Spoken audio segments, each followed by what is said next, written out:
नमामि धन्वन्तरिमादिदेवम् सुरासुरैर्वन्दितपादपद्मम् लोके जरारुभयमृत्युनाशनम् दातारमीशं विविधौषधीनां शङ्खं चक्रं जलौकां दधतं मृतघटं चारुदोर्भिश्चतुर्भिः सूक्ष्मस्वच्छातिहृद्यं शुकपरिविलसन् मौलिमम्भोजनेत्रम् कालाम्भोदोज्ज्वलाङ्गं कटितटविलसच्चारुपीताम्बराढ्यं वन्दे धन्वन्तरीतं निखिलगदवन् प्रौढदावाग्निलीलं प्रौढदावाग्निलीलं प्रौढदावाग्निलीलम्।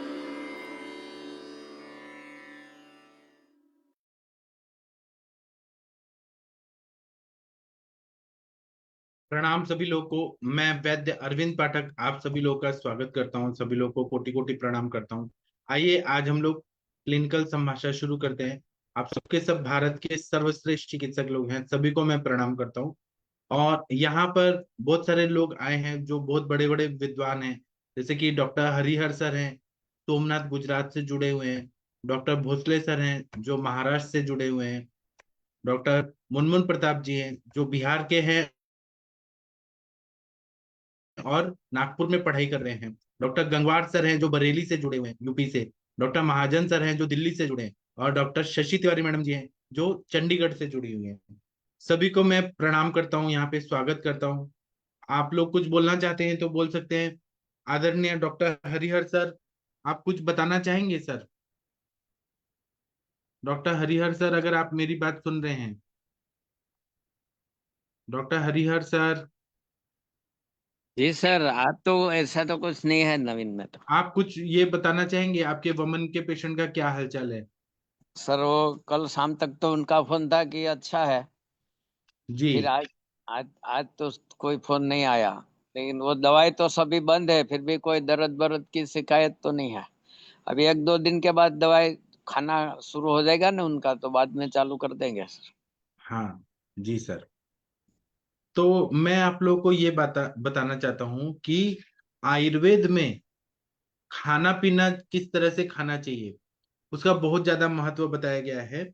और आहार परिणाम में भाग लेने वाले, जब भी हम खाना खाते हैं, अन्न का सेवन करते हैं, तो उसमें भाग लेने वाले कुछ पदार्थ बताए हैं कि उष्मा, उष्मा मतलब अपनी पाचकाग्नि, जाठराग्नि, उसका उष्णत्व जो है वो सबसे इंपॉर्टेंट है। वायु जो है वो पचन क्रिया में बहुत ही इंपॉर्टेंट, समान वायु बहुत ही इंपॉर्टेंट काम करता है। फिर क्लेद, द्रवत्व, जैसे कि हम खाने में छाछ पीते हैं, बटर मिल्क, या फिर हम दाल लेते हैं या सूप लेते हैं, उसका बहुत ज्यादा महत्व है। फिर जो स्नेह खाते हैं, जैसे कि हम घी ले रहे हैं खाने में, उसका बहुत ज्यादा महत्व है। अगर तेल भी ले रहे हैं तो वो कितना हमारे लिए कितना जरूरी है, कितना नहीं, तो वो स्नेह का भी बहुत ज्यादा महत्व है। काल, किस टाइम पे खा रहे हैं, हमारा शरीर में बॉडी कब डिमांड कर रहा है, उसका बहुत ज्यादा महत्व है। समयोग मतलब स्वस्थ वृत्त में जो नियम बताए गए हैं, उस टाइम पे जो भूख लगने का समय है उस टाइम पे अन्न का सेवन करना, इन सबको आहार परिणामकर भाव कहते हैं। और ये मुख से लेके गुदा तक जब ये पाक होता है हमारे खाने का, और उसमें 3 अवस्था पाक होती है। आमाशय में मधुर अवस्था पाक होती है, फिर ग्रहणी में अम्ल अवस्था पाक होती है, और पक्वाशय में कटु अवस्था पाक होती है। और अगर ये अग्नि जो है वो विकृत हो जाए, तो अगर मधुर अवस्था पाक विकृत हो जाए तो क्या होगा? आमा जीर्ण होगा। अगर अम्ल अवस्था पाक विकृत हो जाए तो क्या होगा? विदग्धा जीर्ण होगा। और कटु अवस्था पाक विकृत हो जाएगा तो होगा विष्टब्धा जीर्ण। उसकी चिकित्सा बताइए। लेकिन अगर सुखपूर्वक खाना खाया जाए, और त्रिविध कुक्षय में बोला है कि एक भाग खाना खाना है, एक भाग द्रव पदार्थ, और एक भाग हमें खाली रखना है, भर पेट कभी भी नहीं खाना है। तो त्रिविध कुक्षीय जब रखते हैं तो हमारा आहार अच्छे से पच जाता है, और सम्यक भूख लगती है, पेट साफ होता है, सब कुछ अच्छा हो जाता है। और इसके साथ में हमारे आचार्य लोग जो और भी चीजें बता रहे हैं कि हम किस तरह का आहार लेते हैं, हम गुरु आहार ले रहे हैं या लघु आहार ले रहे हैं। तो प्रकृति जो है आहार का वह सबसे जरूरी है।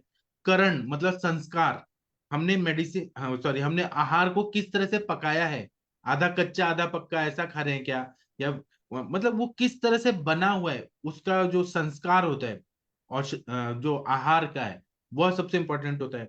फिर संयोग, क्योंकि कोई भी चीजें उसके संपर्क में आ रही हैं, जैसे कोई चीजें हम कुछ लोग क्या करते हैं कि दूध भी डाल देते हैं, दही भी डाल देते हैं, नमक भी डाल देते हैं और बनाते हैं। तो संयोग अगर खराब होगा तो वो आहार विषवत हो जाएगा, वो दूषी विष या गर विष में आएगा।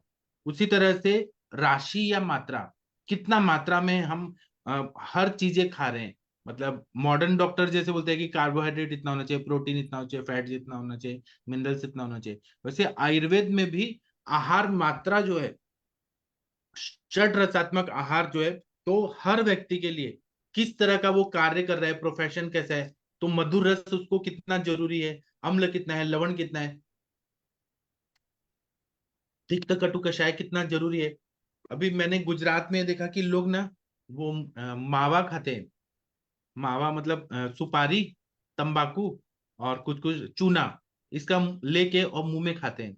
तो कषाय रसात्मक चीजें ज्यादा खाने से सब म्यूकोजल फाइब्रोसा ऐसी बीमारी हो रही है, बहुत सारे लोगों को हो रही है। और इतना कंजप्शन इतना है ना, टन्स में सुपारी आती है कहाँ कहाँ से, साउथ इंडिया से, और लोग खा रहे हैं। तो महाराष्ट्र में भी खाते हैं, उसको खर्रा बोलते हैं, और गुजरात में मावा बोलते हैं। तो ये कषाय रस का अति सेवन हो रहा है। और फिर क्या होता है ना कि अंदर का जो म्यूकोजल लेयर है ना, मुंह का अंदर का, वो पूरा हार्ड होने लगता है और मुंह खुलता भी नहीं है। मतलब अगर एक बार में ऐसे मुंह में उंगली डाले तो पूरा ऐसे लाइन से 5 उंगली तक मुंह खुलना चाहिए, 5 6 तक खुलना चाहिए। जो लोग ये मावा दिन भर खाते रहते हैं ना, उनका वो उंगली बंद होना, मतलब जाना बंद हो जाता है, और पूरा अंदर का लेयर है वो सूख जाता है, ड्राई हो जाता है। डॉक्टर हरिहर सर, आप इस बारे में कुछ बोलना चाहेंगे? आपके गुजरात में लोग बहुत ज्यादा ये खा रहे हैं मावा, तो आपका क्या कहना है इस बारे में? जी सर, यहाँ ये मुंह जकड़ा जाने की तो फरियाद ज्यादा है, बहुत निकलते हैं अभी हाँ। तो। पर उनका कोई इलाज तो सर अभी हम तो आयुर्वेद में तो कुछ देते तो नहीं है, अगर आप कुछ अच्छी तरह बताओ तो हाँ, शुरू कर देंगे। उसमें कवल और गंडूस कराना चाहिए, और हाँ मेन बात है कि हेतु सेवन बंद कराना चाहिए। लेकिन लोगों को इतनी आदत पड़ गई है ना, और पूछा जाए ना कि आप क्यों खाते हैं, तो बोलते हैं कि हमारा दिमाग तेज चलता है। उसमें क्या रहता है, सुपारी रहता है, सुपारी, और हाँ, गुटखा रहता है, चूना, सुपारी, चूना। चूना, तंबाकू, हाँ, वो सब और डालते हैं सर। कुछ कुछ मसाले रहते हैं जिसको हाँ लेने से आहट होती है, सर, दिमाग को कुछ। किसी को तो एक उंगली भी नहीं अंदर जाती, इतना भी मुंह नहीं खुलता, एक उंगली भी नहीं जाती। हाँ, और फिर वो बाद में कैंसर हो जाता है, सब म्यूकोजल फाइब्रोसा। इतना डेंजरस बीमारी हो रहा है ना गुजरात में, जो लोग खा रहे हैं। और केवल गुजरात में नहीं हो रहा है, महाराष्ट्र में भी हो रहा है। वहां पे अलग तरह से खर्रा बना के खाते हैं, और वो छोटा सा से ये स्क्वायर टाइप में पॉलिथीन लेते हैं, उसमें वो डालते हैं और वो मिक्स करते हैं, और मिक्स करके गोल गोल घुमा के और मुंह में वो थोड़ा थोड़ा लेके और खाते रहते हैं। दिन भर खाते रहते हैं, दिन भर। पता नहीं उसमें क्या मिलता है लोगों को। सर, आपने कभी खाया क्या हरिहर सर? सर मैंने तो अभी तक कभी पान मावा वो कुछ खाया, चाय भी नहीं पिया सर। अच्छा, तो जो लोग खाते हैं उनको क्या मिलता है वो खा के? कुछ मालूम नहीं सर, मेरे को तो कभी इच्छा भी नहीं हुई है अभी तक तो मैं। हाँ, तो ये जो हमारा आयुर्वेद है ना, इसमें ये बताया है कि अति सर्वत्र वर्जित, हर चीज का अति नहीं होना चाहिए। और गौतम बुद्ध जी ने जो बोला है बौद्ध दर्शन में, हर चीज मध्यम मार्ग में होना चाहिए। मतलब लाइफ भी एंजॉय भी करो और थोड़ा आध्यात्मिक भी रहो। तो मध्यम मार्ग, ना हठयोग करना है, ना बहुत ज्यादा भोग विलास में रहना है, मध्यम योग। इसीलिए क्या बोला है, इंद्रियाणी ना लालियत ना पीड़ित, इंद्रियों को बहुत लालन पालन में भी नहीं रखना है, और बहुत पीड़ा करके और दबा के भी नहीं रखना है इच्छाओं को। मीडियम मार्ग, तो वो ज्यादा सुख पूर्वक रहता है। तो आहार का भी ऐसे ही है कि हर षड रसात्मक आहार कितना हमारे शरीर में जरूरत है, कषाय रस की भी जरूरत होती है। कषाय रस अगर जाता है तो हमारी जो आर्टरीज वेन्स है ना, वो मजबूत रहती हैं, हमारी हड्डियां मजबूत रहती हैं, क्योंकि कषाय रस स्तंभन करता है और वॉल्स को मजबूत करता है। तो कम मात्रा में रोज जाना चाहिए। दूसरा है कि देश, हम किस जगह पे क्या खा रहे हैं, भक्ष्य पदार्थ और भोक्ता, कौन इंसान किस प्रदेश में क्या खाता है, उसका बहुत ज्यादा महत्व रहता है। और काल, ऋतु कैसा है, उम्र कैसी है, और अन्न की जीर्णता अजीर्णता। अगर जैसे मटका लिया और उसमें बासी दही है और उसको साफ नहीं किया और फिर से दही जमा दिया, तो क्या होगा, तो वो खट्टा हो जाएगा दही। तो वैसे ही पेट पूरा खाली होना चाहिए। अजीर्ण में खाना खाएंगे, कोई खा रहा है, तो वो और उसका विदग्धा जीर्ण होते जाएगा और उसका नुकसान होगा, शरीर को नुकसान करता है।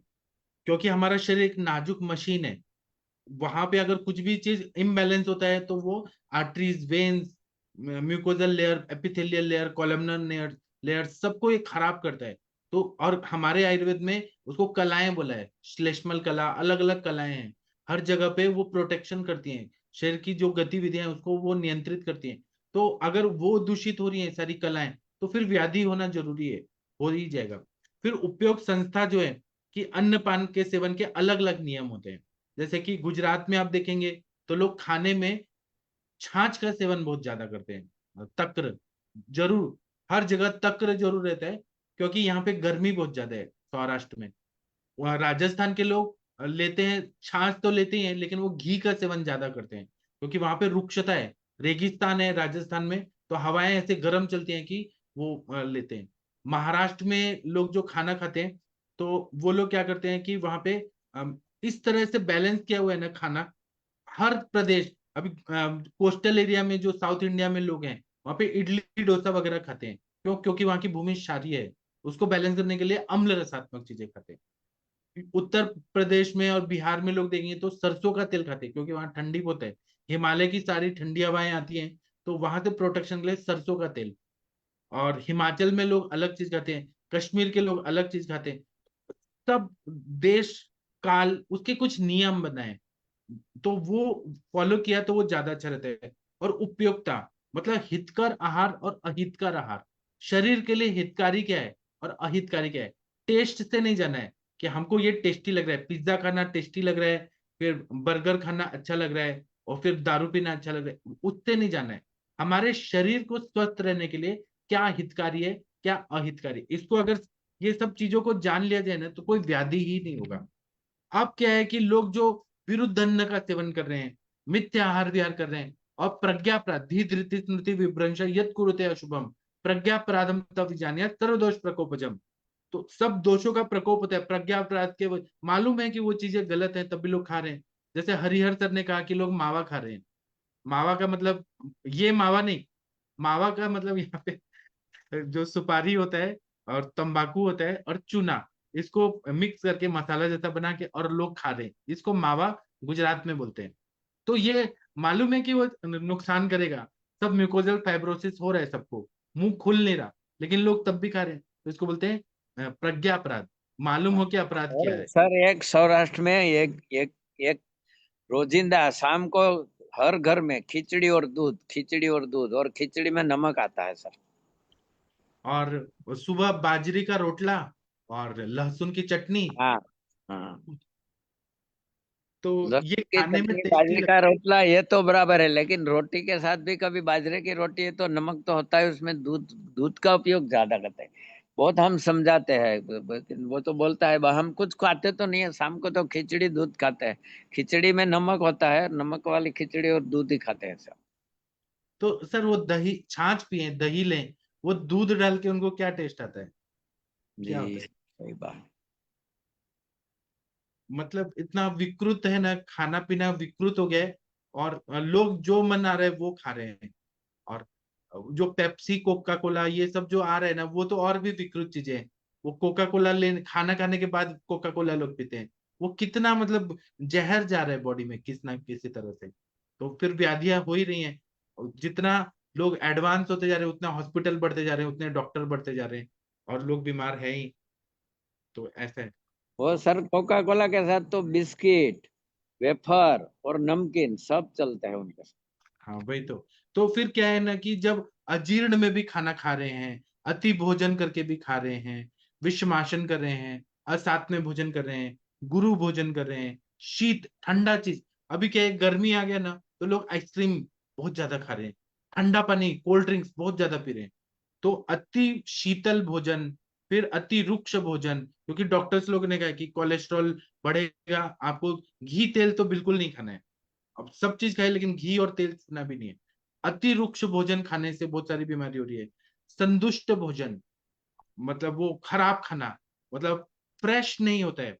बहुत सारे लोग क्या करते हैं, मेरे पास एक रशिया से पेशेंट आए थे, एनआरआई हैं। वो क्या बोले कि डॉक्टर साहब, इंडिया में लोग तो कितने अच्छे हैं, हम लकी हैं आज तक कि दिन में 3 बार खाना बनता है, 2 बार फ्रेश खाना बनता है।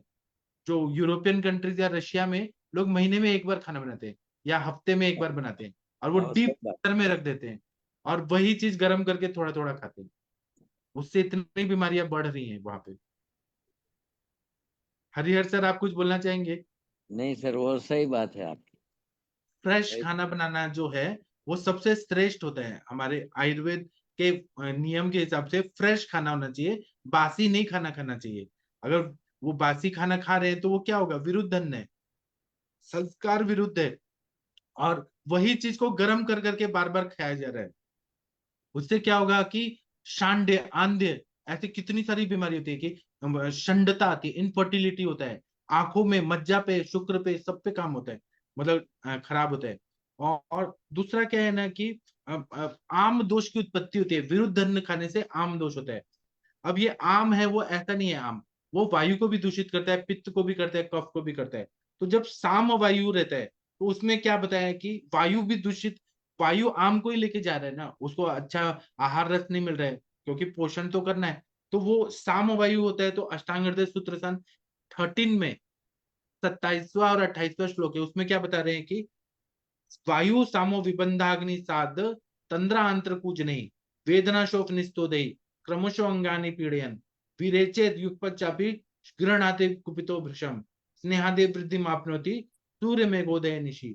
मतलब विबंध होता है, मल स्त्रोतों में अवरोध होता है, अग्नि मांद्य होता है, तंद्रा होती है, अंत्र कुजन होता है, कटी पार्श्वादि में पीड़ा होती है, शोथ होता है, जैसे आमवात हो गया, आड्यवात हो गया, गठिया की बीमारियां हो गई, रूमेटॉइड अर्थराइटिस, वो सारे ज्वाइंट को खराब करता है।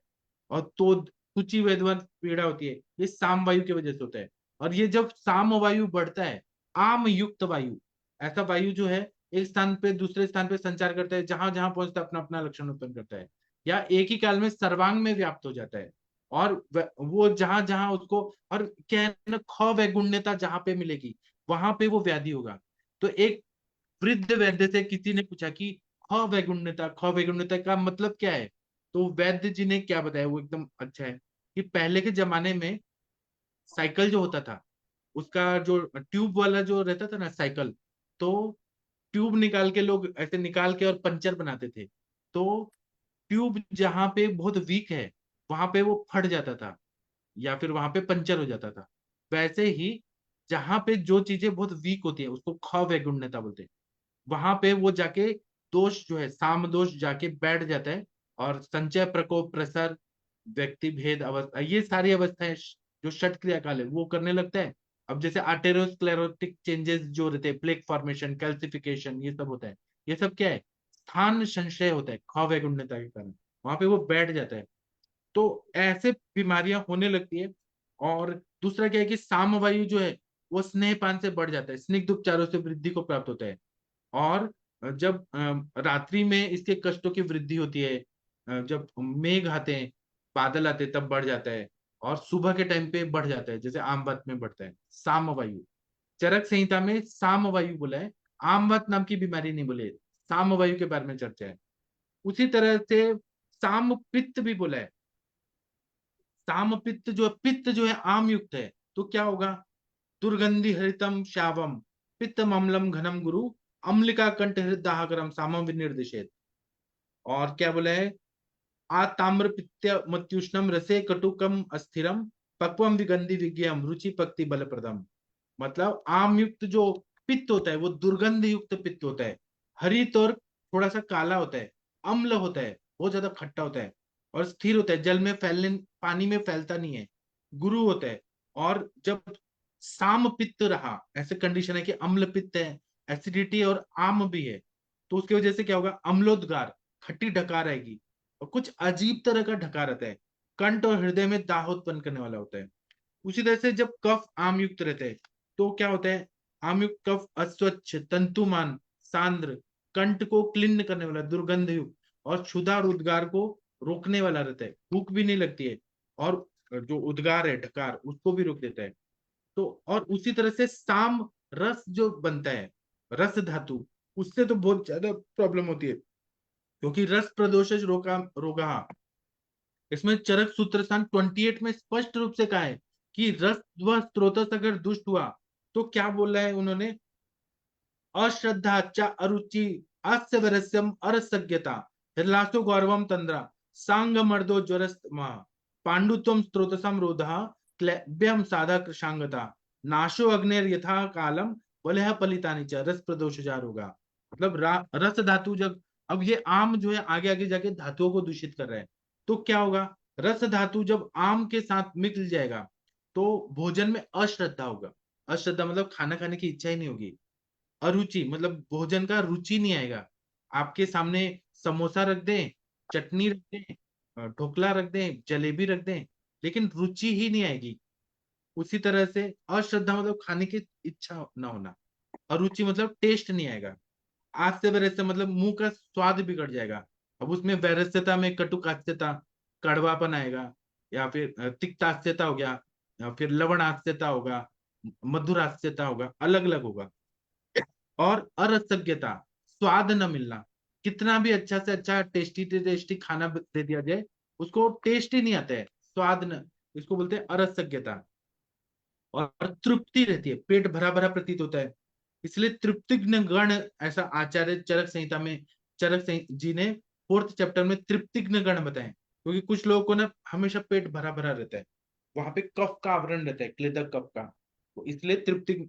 उसी तरह से हुरलास रहेगा अगर रसवस स्रोतस में आम चला गया तो। उसी तरह से गौरव, शरीर में भारीपन होगा, तंद्रा रहेगी, अंग मर्द, बॉडी एक रहेगा, ज्वर, ज्वर भी आते हैं रस के वजह से, क्योंकि वो व्याधि है, ज्वर की व्याधि है रसवस स्रोतस के अवरोधन में। आंखों के आगे तम, अंधेरा अनुभव होगा, पांडुत्व होगा, पांडु रोग होगा, हृदरोग होगा, स्त्रोतसों में अवरोध होगा, क्लैब्यता आएगा, नपुंसकता आएगी, मतलब वो सेक्सुअल डिजायर उसको होगा ही नहीं। उसी तरह से अंग साध होगा, कृशांगता होगा, वो कृश रहेगा पूरा, क्योंकि धातुओं का पोषण नहीं हो रहा। और पलित, बाल सफेद हो जाएंगे, असमय में झुर्रियां पड़ने लगेंगी, अग्नि नाश होगा। ये सब रस प्रदोषज विकारक कैसे होता है, साम रक्त धातु की वजह से। उसी तरह से साम रक्त के भी विकार बताएं, मतलब रक्त प्रदोषज रोगा। उसमें क्या बताएं कि कुष्ठ विसर्प पीड़िका, रक्त प्रीतम असृग्धरा, गुद मेढ्रास्व पाकश्य, क्लिह गुल्मोत विद्रदी, नीलका कामला व्यंग, पिप्ल पिल्प बस्ती कालकहा, ददृश चर्मदलम चित्रम पामा कोठास्त्र मंडलम रक्त दोषा जायन्ते। मतलब अगर रक्त धातु में आम दोष चला गया तो क्या होगा, कुष्ठ होगा, विसर्प होगा, रक्त पित्त होगा, अश्रुदर, हैवी मेंसेस आएंगे। तो इतने बड़े बड़े गायनेकोलॉजिस्ट फेल हो जाते हैं कि एडिनोमायोसिस, एंडोमेट्रोसिस का क्या इलाज है। तो और बहुत सारे आयुर्वेदिक चिकित्सक भी ये सब नहीं देखते कि रक्त प्रदोषज विकार है। वो क्या करेंगे, बोलबद्रस, प्रद्रांतक लौ, और ये जो है पुष्यानुक चूर्ण, यही सब देते रहते हैं। लेकिन पूरा रक्त व स्त्रोतस में आम गया है, उसके लिए आम पाचन होना चाहिए, आम पाचन होना चाहिए, यकृत अच्छा होना चाहिए, रक्त पाचक देना चाहिए, ये कोई नहीं सोचता है, जबकि वो चीज होना चाहिए बेसिक। उसी तरह से रक्त धातु में आम गया है तो क्या होगा, अंगमर्द, गुदपाक, मेढ्रपाक, मुखपाक, प्लीहा के रोग, गुल्म, विद्रदी, वात्रक, अर्श, अर्बुद, कामला, व्यंग, तिलकालक, पिपलू, दद्रु, चर्मदल, श्वित्र, पामा, कोट, इंद्रलुप्त, रस, रक्त के मंडल, ऐसे रैशेस आते हैं। इतना सूक्ष्माति सूक्ष्म विचार हमारे आचार्य लोगों ने किया है कि आम रक्त धातु में चला गया है, यहाँ पे ज्वर नहीं है। अभी विषम ज्वर और ये रक्तगत जो आम है, इसमें क्या डिफरेंस है। जो विषम ज्वर होता है, जैसे सतत ज्वर है, उसमें दोष अल्प है, स्त्रोतस अवरोध है, ज्वर ला रहा है, वो संप्राप्ति अलग है। तो उसमें हम लोग चिकित्सा करते हैं, रस पाचक दे देते हैं। और सतत ज्वर जो है, सतत ज्वर जो है वो रक्त धातुगत है, तो दिन में 2 बार आ रहे, सुबह दिन में 1 बार और रात को 1 बार। मासगत ज्वर है वो 24 घंटे में 1 बार आता है।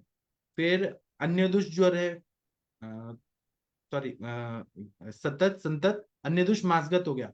तृतीयक हो गया, वो एक दिन आएगा फिर एक दिन नहीं आएगा, तीसरे दिन आएगा, वो हो गया मेदोगत ज्वर।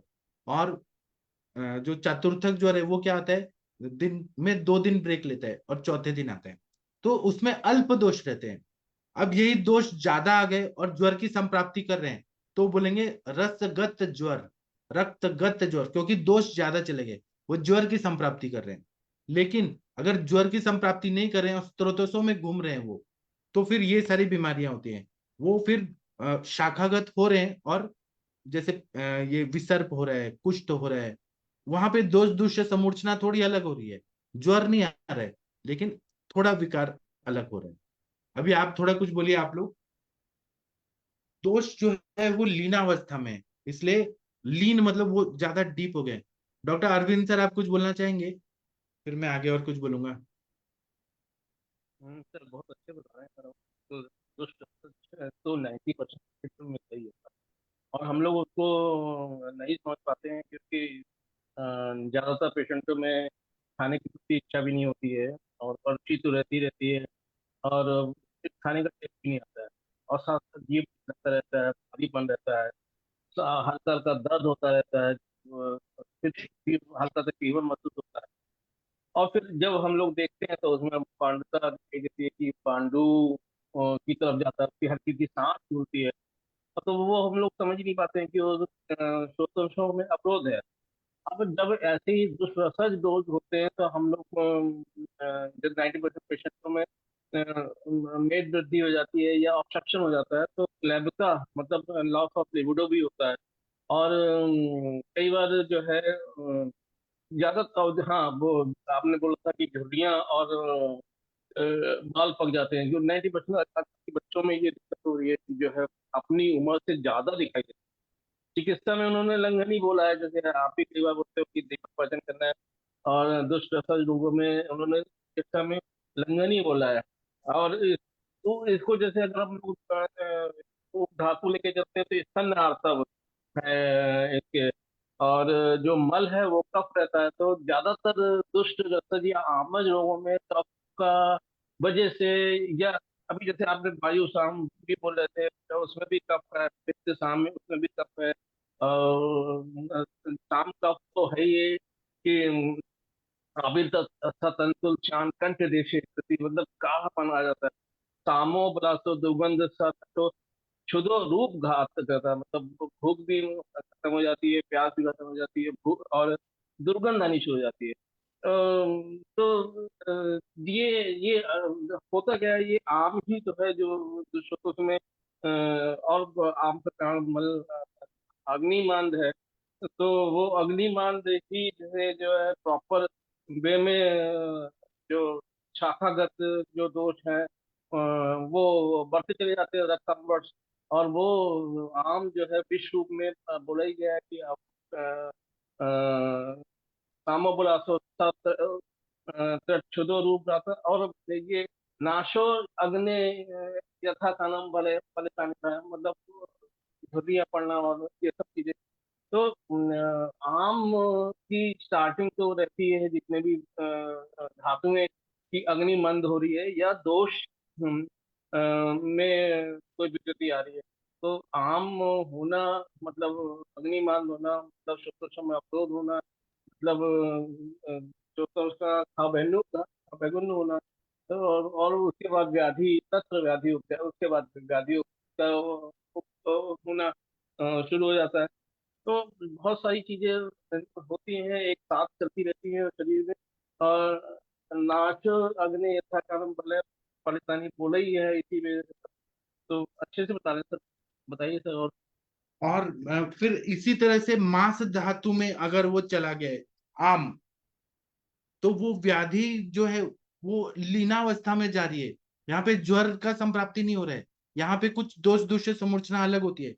तो क्या होता है, ऐसा बताए, मांस प्रदोष विकार आम की वजह से वो हो रहा है। तो वो क्या होता है, चरक सूत्र 28 में क्या बताया, मांस प्रदोष रोगा में मांस प्रदोष जान अधिमासार्बुद कीलम गल शालुक शुंडिके पुति मासालजी गंड गंडमालोपजीविका विद्यान मासाश्रयान, मतलब मांस धातु के आम संपृक्त होने पर अधिमांस होगा, अर्बुद होगा, कील होगा, अर्शो अंकुर होगा, अधिजिह्वा होगा, उपजिह्वा होगा, तंत्रक होगा, गल शालुक, गल शुंडिका, अलजी, मांस संघात, ओष्ठ प्रकोप, गलगंड, गंडमाला, मांस में दुर्गंधी।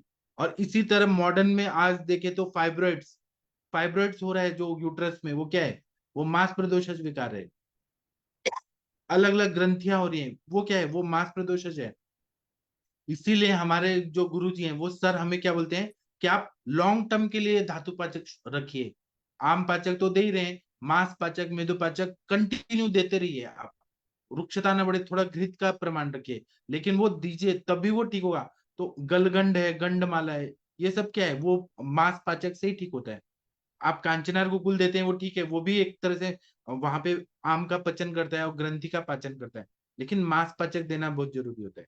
इस तरह से मेदो प्रदोषज रोगा में क्या हो रहा है, तो मेद धातु के आम संपृक्त होने पे मेदो ग्रंथि और मेद संशयासु प्रत्यक्ष में निंदितान प्रमेहाणाम पूर्व रूपाणी यानी च, मतलब क्या बोल रहे हैं कि मेदोज अंड वृद्धि, अंत्र वृद्धि, मेदो वृद्धि, गलगंड, अर्बुद, मेदोज ओष्ठ प्रकोप, प्रमेह विकार, मधुमेह, ये सब मेद धातु में आम गया है उसके वजह से होता है। अति स्थौल्यता, अति स्वेद, मेदो वृद्धि के सभी विकार उत्पन्न होते हैं। जैसे प्रमेह के निंदित पूर्व रूप जैसे केशों का जटली भाव होना, अंग गंध, स्वेदाधिक्य प्रभृति रोग होते हैं। कल मैं एक कहानी बताता हूँ। कल मैं एक जगह आ रहा था, बस से ट्रैवल कर रहा था शाम को 8 बजे। तो बस में आ रहा था, वो सरकारी बस था। तो बहुत भीड़ थी। तो एक लड़की थी, वो एक खिड़की के सीट पे बैठी थी, और एक आदमी था, वो बैठे बैठे उसने दोनों हाथ ऊपर कर लिया। तो वो लड़की क्या बोली कि मुझे आपको उधर से बदबू आ रही है, आपके मतलब जो एक्जिला है ना, वहां से बदबू आ रही है, आप हाथ को नीचे रखो। तो उसने रख दिया। फिर उसके बाद में थोड़ी देर बाद फिर उसने ऊपर कर लिया। उसको इतना बदबू आ रही थी, और मुझे भी आ रही थी, मतलब ऐसा नहीं है कि वो नहीं आ रही थी, वो आ रही थी। तो वो बोला, उसने बोला कि आप ये हटाइए, मतलब। तो इस बात से दोनों का झगड़ा हो गया। तो फिर बाद में वो लड़की क्या बोलती है कि आप यहाँ से हटो, अगर आपको बैठना है तो आप ठीक से बैठो, पार्क में बैठे हो क्या, हाथ दोनों ऊपर करके कौन बैठता है? वो क्या बोलता है, ये नेचुरल है। तो नेचुरल थोड़ी ना है। ये जो बोला ना अंग गंध, मेद धातु में आम जाने की वजह से अंग गंध। और मैं एक आयुर्वेद का चिकित्सक हूँ, मैं हर चीज में देखता हूँ कि आयुर्वेद कहाँ पे इसमें फिट होता है। तो जो अंग गंध है, ये मेद, और वो था, मोटा था, स्थूल था, उसको पसीने से बहुत ज्यादा बदबू आ रही थी। अंग गंध और स्वेदाधिक्य, ये जो बोला है ना, मेद धातु में आम चला गया है। अब इसकी चिकित्सा क्या है बताइए? तो इसमें हम मेदोपाचक देते हैं। उसी तरह से आरगवद्य अध्याय जो है चरक संहिता में, सूत्र सन का 3रा अध्याय, उसमें सारे जो द्रव्य बताए, वो प्रदेह, उद्वर्तन, प्रलेप, ये सारे बताए हैं। तो वो द्रव्यों को लेके और उद्वर्तन किया जाए, तो ये जो अंग गंध, स्वेदाधिक्य, ये सब कम होता है। तो मैंने वो आदमी को बाद में, जब वो लड़की उतर गई, उसने कहा मैं पुलिस कंप्लेंट करती हूँ, मुझे उल्टी आ रही है, ये है, वो है। फिर वो उतर ही गई, इतना वो परेशान हो गई थी।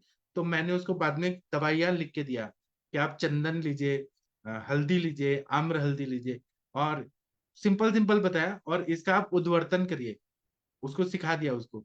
तो ये करेंगे ना, तो बॉडी से जो अलग तरह का स्मेल आ रहा है वो नहीं हुआ। बोला मैं ड्यू लगाता हूँ, ये डिओड्रेंट लगाता हूँ। मैंने कहा तब भी आ रही है। तो ये चिकित्सा है कि किसी को परेशानी ना हो। दूसरा क्या है कि अस्थि धातु में अगर ये आम चला गया, धातु स्रोतस में जा रहा है, तो मनीषा मैडम आप कुछ बोलना चाह रही हैं? किसी को कुछ बोलना है तो बोल सकते हैं।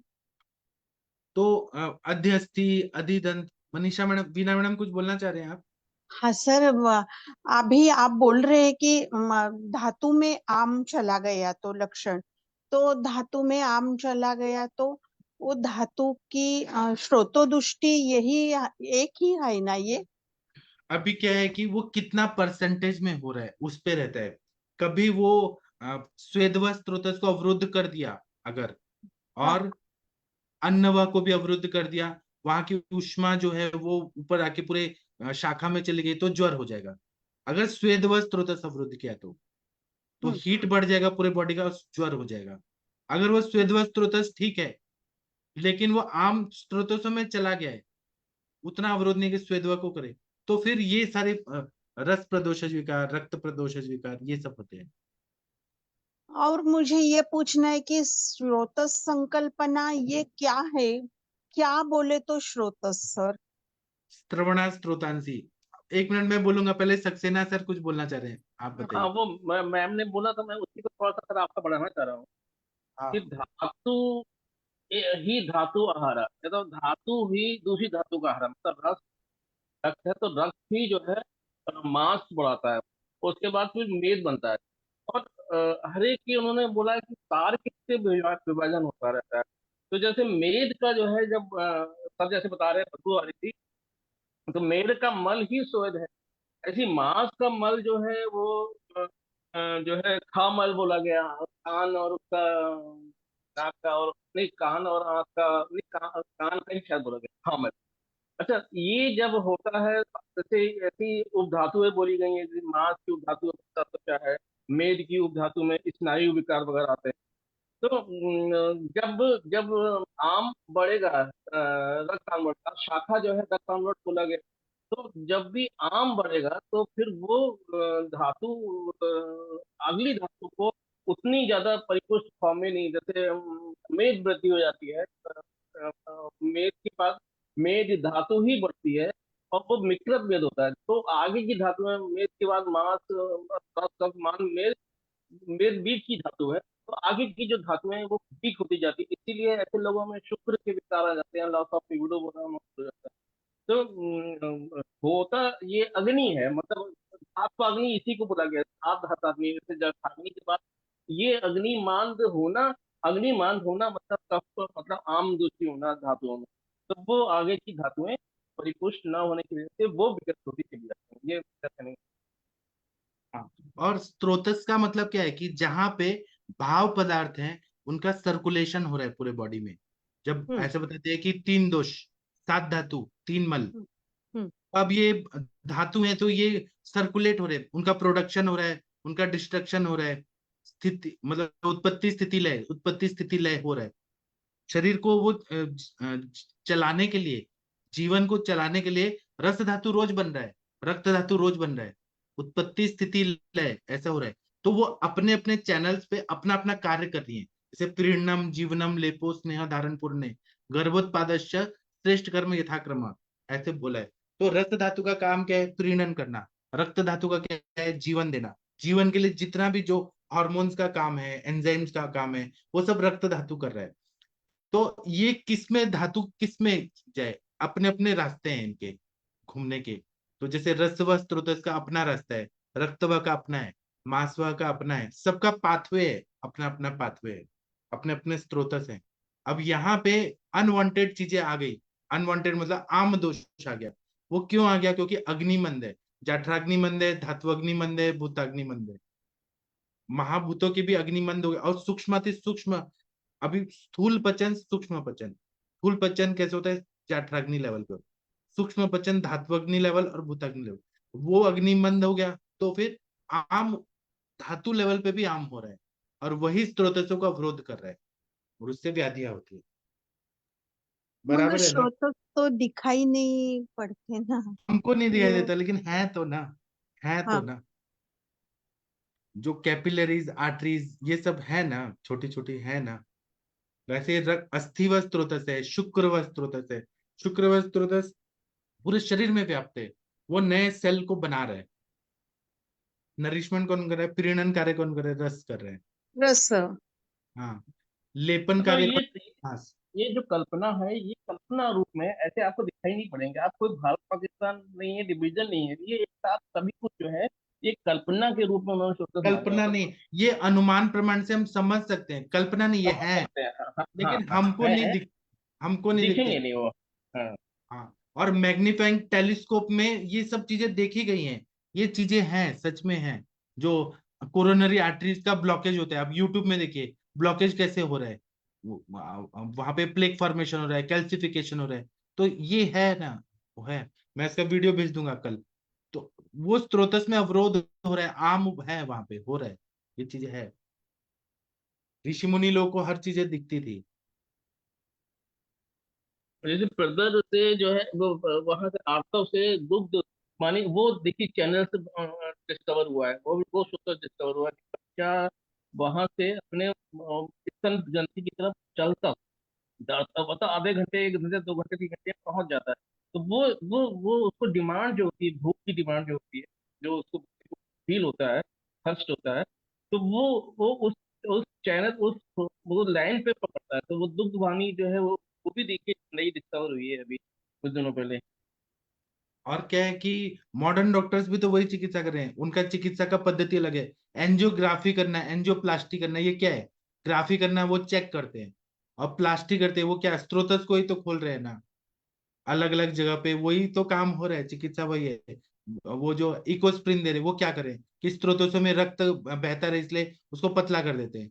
क्या कर रहे हैं? वही तो स्त्रोतस पे वो भी काम कर रहे हैं ना, लेकिन वो मैकेनिकल रूप से करते हैं। और हम अपने बेस पे करते हैं कि अग्नि, आम का पचन, दीपन पाचन हम अपने मेथड से करते हैं।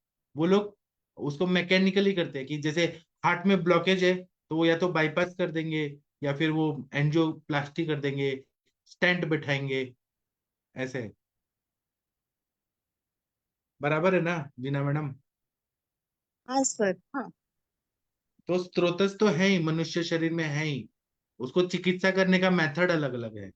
हम लोग पंचकर्म कराते हैं कि स्त्रोतस की शुद्धि हो, लंघन कराते हैं, दीपन पाचन देते हैं, अनुलोमन कराते हैं।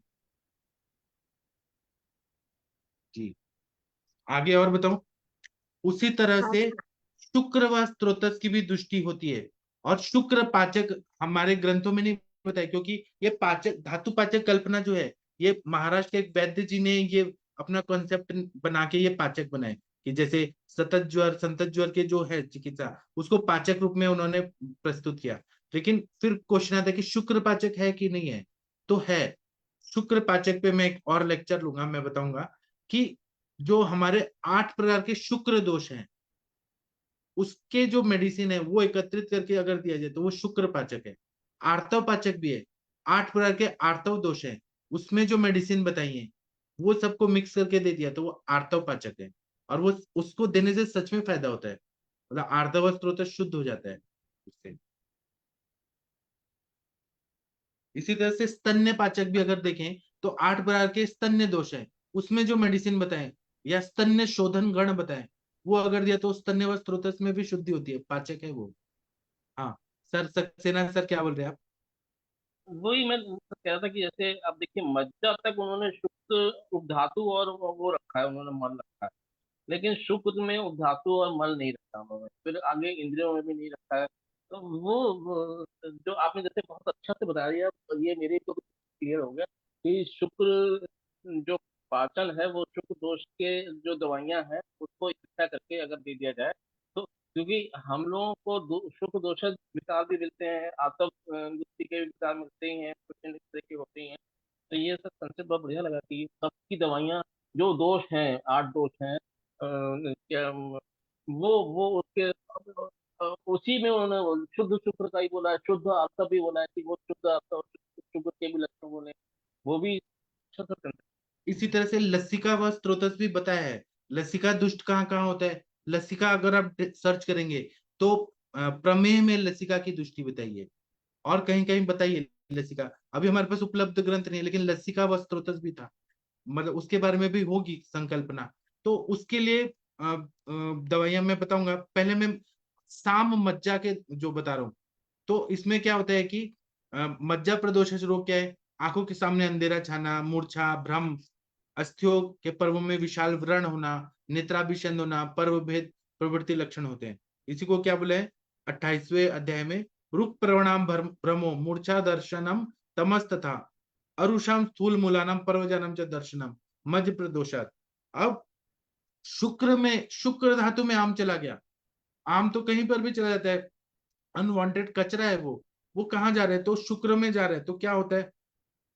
तो ऐसा बोला है चरक सूत्र 28वें अध्याय में बोला है, शुक्रस्य दोषात क्लैब्यम अहर्षणम, मतलब नपुंसकता आती है, टेम्पररी क्लिबता आती है, स्त्रियों के प्रति उदासीन भाव होता है, मतलब अट्रैक्शन, लॉस ऑफ लिबिडो होता है। आज के लिए इतना बढ़ रहा है ना, स्त्रियों में भी और पुरुषों में, क्योंकि शुक्र तो स्त्रियों में भी है, पुरुषों में भी है, 7 धातु सभी में है। तो बहुत सारे पेशेंट कंप्लेंट करती है कि 35 साल हो गया, 40 साल हो गया, हस्बैंड के प्रति कोई इच्छा ही नहीं है, सेक्सुअल डिजायर ही नहीं है, और इससे बहुत झगड़े होते हैं, और हस्बैंड को भी इच्छा ही नहीं होती है। ये गलत है। स्त्री मतलब ऑपोजिट सेक्स के लिए उदासीन भावना, मैथुन में अशक्ति होना, मतलब वो कर ही नहीं पा रहे, जल्दी थक जाते हैं, शुक्राश्मरी होना, शुक्र में होना, और शुक्र गर्भोत्पादन में समर्थ नहीं होता, जो हम बोलते हैं ओलिगोस्पर्मिया, फिर एजेंथोस जोस्पर्मिया, अलग अलग मतलब मॉर्फोलॉजिकल चेंजेस हो रहे हैं। ये सब क्या है, शुक्र व स्त्रोतस में आम चला गया है, इसलिए उत्पत्ति भी विकृति हो रही है। सर आप क्या बोलना चाहेंगे? वही सर, जैसे अति या तो जल्दी क्षिप्रम मुज्यति क्षिप्रम बदनाति बोला गया ना, बात की वजह से कि एकदम से कई बार निकल जाता है, कई बार रुक जाता है। और यहीं पे ग्रंथि शुक्र भी बोला गया है कि कट गया। आवाज आ रही है सर? आ रही है सर। ग्रंथि शुक्र भी बोला गया कि ग्रंथि शुक्र भी हो जाता है। और जब शुक्र आपका शुक्र जो धातु है वो नवीनीकरण के लिए बोला गया है कि वो नई धातुएं बनाना। तो जब शुक्र ही में ही आम शाम हो जाएगा। ओज भी यहीं पे उन्होंने बोला है कि जब आपका ओज है, ओज अच्छा है, तो आपके शरीर का शुक्र धातु भी अच्छा होगा, और शुक्र धातु अच्छा होगा तो फिर आपकी स्किन का कलर भी उन्होंने बोला कि स्किन भी आपकी हेल्दी होगी, स्किन के दोषेस भी नहीं होंगे। और जब क्लैबता आती है या इस तरीके का आता है तो वो तो मानसिक कितना उसको इफेक्ट आ जाता है। तो मानसिक वात से उन्होंने जोड़ा है कि और वात जो है वो पूरी त्वचा में, पूरे शरीर में वात का उन्होंने लेके चला है। तो ये कंसेप्ट रहता ही है। और जैसे अभी मज्जा का आप बोल रहे थे, तो मज्जा में भी उन्होंने जो है मधुर, ये हम लोग के जो पाचक हैं, ही मज्जा पाचक, ये अभी आपने जैसे बोला कि ब्रह्म मूर्छा दर्शन, मतलब जब इस तरीके के हम लोग पित्त लेके चलते रहते हैं, भ्रम आ रहा है, मूर्छा आ रहा है, तो दर्शनम, तो जबकि वो मज्जा का विकार होता है। तो वो वहां पे उन्होंने बोला कि मधुर और तिक्त अन्न देना है। और जहाँ पे भी इस तरह की चीजें होती हैं तो व्यायाम व्यवाय व्यायाम शुद्धि काले च मात्रा बोला गया कि शुद्धि भी करनी है, और मात मतलब हल्की शुद्धि करनी है, क्योंकि हमको धातुएं पुष्ट करनी है, धातुओं का रूक्षण नहीं करना है। और इसीलिए जो 5 अस्थि मज्जा तक ही जो है पाचक रखे गए हैं। उसके बाद उन्होंने कहा है कि आप रसायन चिकित्सा या वो क्या कहते हैं, प्राधिकरण चिकित्सा, वो उन्होंने उसको जोड़ा है। और नहीं सर, ये नहीं सर, कंसेप्ट आप जो बोल रहे हैं वो एकदम 100% सही है, लेकिन पाचक कल्पना, धातु पाचक कल्पना अपने आचार्यों ने नहीं बोली है, वो वैद्य लोगों ने बनाया है। रस पाचक, रक्त पाचक, हाँ। मतलब वैद्य लोग बनाया है। आप तो वचन नहीं है वो धातु आप तो पाचक बचा कल्पना रही है। कहीं पर भी नहीं है। जो राइट सर, बनाने राइट वाले सर, थे यस सर। उन्होंने उसको अपना नाम दे दिया कि रस पाचक, रक्त पाचक, ऐसे आचार्य लोगों ने कहीं नहीं बोला है। रस पाचक कहीं शब्द है क्या अपने ग्रंथों में? नहीं नहीं। है सर। हाँ, हाँ। अपने आचार्य लोगों वो ने शुक्र पाचक भी बताया है, लेकिन अष्ट शुक्र दोष के अंतर्गत है वो। तो अपने जो ये जिन्होंने पाचक बनाए ना, उन्होंने उसको इंक्लूड नहीं किया। इसीलिए मज्जा तक ही रखा उन्होंने, आगे का नहीं रखे पाचक। नहीं बताया, उन्होंने कहा कि फिर आगे शुक्र की चिकित्सा करनी है, तो उसमें बहुत सारे परम्यूटेशन कॉम्बिनेशन से आप और भी कर सकते हैं उसको, वो ब्रॉड स्पेक्ट्रम में रखा उसको उन्होंने, मज्जा तक उसमें रखा। उसमें रसायनबाजी करना जोड़ दिया उन्होंने। हाँ हम्म। जी। सर प्रियंका पांडे प्रणाम। मैडम। हाँ बोलिए। सर मुझे एक क्वेरी है। सर क्या? जैसे हम धातु पाचक देते हैं तो सर पहले तो हमें म्यूट हो गया। मतलब बताया ना। कुछ सुनाई नहीं दे रहा, किसी को सुन रहा है प्रियंका मैडम का आवाज? मिल रहे हैं कि आम। ठीक है। फिर हेलो। से, फिर से बोलिए। हाँ। Hello sir. सर मैं ये कह रही थी, जैसे आपने अभी बताया ना कि धातुगत आम पहुंच गया, जैसे रक्त धातु में पहुंच गया या मांस धातु में पहुंच गया, तो उसके अपने अपने लक्षण है। तो सर उसमें हमें रक्तपाचक या मांसपाचक जो भी धातु विशेष है उसके हिसाब से हमने पाचक औषधि चला दी। तो सर इसमें हमें बीच में पहले जो आम पाचन है वो भी करना रहेगा ना सर? आप या जाठराग्नि आम पाचक? आप जाठराग्नि पे काम करना चाहते हैं कि धात्वग्नि पे, ये पहले आप बताइए। सर पहला डोर कौन सा है? जैसे धातु। आप कोई भी यमराज सर के पहला लोक में गई, आप यमराज के लोक में गई, यम लोक में गई, तो पहला दरवाजा क्या है? पहला दरवाजा खुलेगा तभी दूसरा तीसरा खुलेगा ना। तो आम पाचक पहले होना चाहिए, जाठराग्नि को बढ़ाना है, आम का पचन वहां पे पहला दरवाजा खुलेगा। फिर उसके बाद नेक्स्ट स्टेप है धात्वाग्नि, दूसरा दरवाजा खुलेगा। फिर आगे जाएंगे तो और ऐसे, फिर व्याधि प्रतिनिक ठीक है। चिकित्सा, ऐसा। फिर और सर पंचभूताग्नि, जैसे हाँ पहले सर जैसे जठराग्नि, फिर फिर धात्वाग्नि, फिर फिर पंचभूताग्नि, भूता। हाँ। और फिर ठीक है सर। व्याधि प्रतिनिक चिकित्सा भी साथ में हम फिर देते व्याधि रहते हैं। पत्नी। जी। ठीक है सर, थैंक यू सर। एक और क्वेरी थी सर, एक पेशेंट आई थी मेरे पास आज सर, वो 34 ईयर्स ओल्ड फीमेल है और सर काफी मतलब लगभग 7-8 साल से कोई एलोपैथिक डॉक्टर से एंजाइटी की दवाई लेती थी वो। और सर उनको ना हेडेक होता है, और इस बार तो अपान वायु की दृष्टि या मोस्टली उनको वही रहता होगा कि अभी तो कॉन्स्टिपेशन था पहले, उसके बाद फिर उनको लूज मोशन लग गए, और फिर अब परसों से उनको ना शिरोशूल हो रहा था, मतलब कभी रुक रहा था कभी हो रहा था। तो सर मैंने उनको अभी मानस मित्र वटकम दिया, सूचेकर रस दिया, और सर अभी तो अतिसार था, तो सर मैंने अभी उनको अविपत्तिकर चूर्ण दिया है, लेकिन लेने के लिए तभी बोला है कि अगर मोशन नहीं होगा सर इसमें हम, और सर खीर आप वाला 101 उनको, आपका था। वो ठीक है, आप सब चिकित्सा सही बोल रहे हैं, लेकिन वो आमातिसार है कि निरामातिसार है?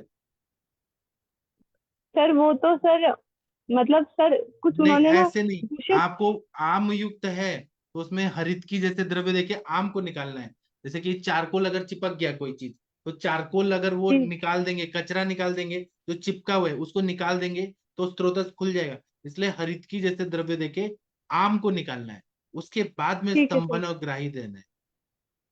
ठीक है सर, ठीक है, समझ गए मैं। ठीक इसमें है अब सर, देखिए थैंक यू आपका सर। जो है, अब इसमें आपकी रस दृष्टि भी तो निकल के आई ना, आपकी आम रस तो आम भी तो आया। अश्रद्धा चिड़ी बेरस रसाज्ञता हल्लासो गौरव तंद्र अंगमत जरस्तमा, मतलब सरदर्द अगर हो रहा है तो आप उसको रस दुष्ट रस में क्यों नहीं जा रहे आप? इसमें मानस में आप पहुंच गए ना, तो इसके मतलब आप लास्ट में ब्रेन में पहुंच गए, जबकि वो सिंपली आम दृष्टि है, जिस सिंपली रस दृष्टि है, तो रस पाचक से ही। और इसमें चिकित्सा क्या और है? क्या लंघन। त्रिभुवन कीर्ति देंगे तो नहीं होगा क्या? मानसिक ज्वर भी तो हो सकता है वो, तो उसमें त्रिभुवन एग्जैक्टली कीर्ति वो देंगे। हाँ, आम पाचन भी तुरंत करेगा। उससे। और सबसे बढ़िया कफ के काल में दीजिए, सुबह के समय दीजिए, तो सबसे बढ़िया काम करता है। तो उन्होंने कहती इवन शुगर तक कंट्रोल हो जाती है इससे। हाँ भाई, तो सर तब त्रिभुवन तक तो, कीर्ति रस।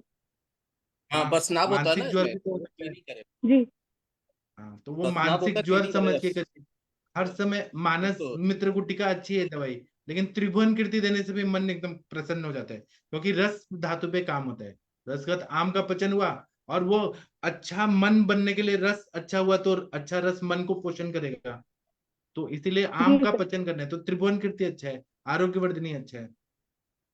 जी तो सर। सर्वरोध अब लोग दूर करे, बस नाप है तो सर्वरोध दूर करेगा इसमें। और नहीं तो फिर सर टिकोटू जोड़ सकते थे, टिकोटू को बढ़िया काम करता है, उसी से खत्म हो जाता है। शुंठी दे दीजिए तो आम पाचन को बढ़िया सर दर्द में आराम मिलता है। नागकेशर जोड़ दीजिए तो उससे सर दर्द में बहुत आराम मिलता है। हम्म। ठीक है सर। क्या है कि आपका चूहा है, चूहा को मारने के लिए मिसाइल का यूज करते हैं क्या? हम छोटे छोटे अस्त्र जी सर। शस्त्र का प्रयोग करते हैं। वैसे त्रिभुवन कीर्ति छोटा मोटा है, उससे ठीक हो रहा है, तो हम क्यों पूरा मिसाइल डाले उतना बड़ा? मानस मित्र जी गुटिका सर। जैसे तो क्यों डाले? मानस मित्र गुटिका तो एकदम सिजोफ्रेनिया हो गया, बहुत सब दवाइयां फेल हो गई, तब देना चाहिए, और वो महंगी दवाई है। आप दीजिए, उससे भी जी फायदा सर। होगा, मिसाइल से भी लड़ सकते हैं और हर चीज से लड़ सकते हैं। लेकिन छोटी मोटी दवाई, त्रिकटु दे दीजिए, पंचकोल दे दीजिए, उससे दीपन पाचन होगा, आम पचन होगा, तो मन ऐसे भी प्रसन्न हो जाएगा। लंघन कराने से भी कितना मन प्रसन्न हो जाएगा, शुंठी सिद्ध जल से भी जी मन सर। प्रसन्न हो जाएगा। नाचो अग्नि जी सर। यथा कालम बल है पालिता, मतलब अग्नि मन हो जाती है इसमें। और जैसे जैसे होगा, जैसे आपने कहा 35 ईयर ओल्ड, मतलब उसमें वाकई उम्र आने लगती है, इसीलिए सर ने बोला ना बल है पालिता नहीं था, छुट्टियां आ जाती हैं, बाल सफेद होने शुरू हो जाते हैं। तो ये दुष्ट असर का सबसे बढ़िया एग्जाम्पल है। जी ओके। सर, ठीक है सर, चलिए, थैंक यू सर।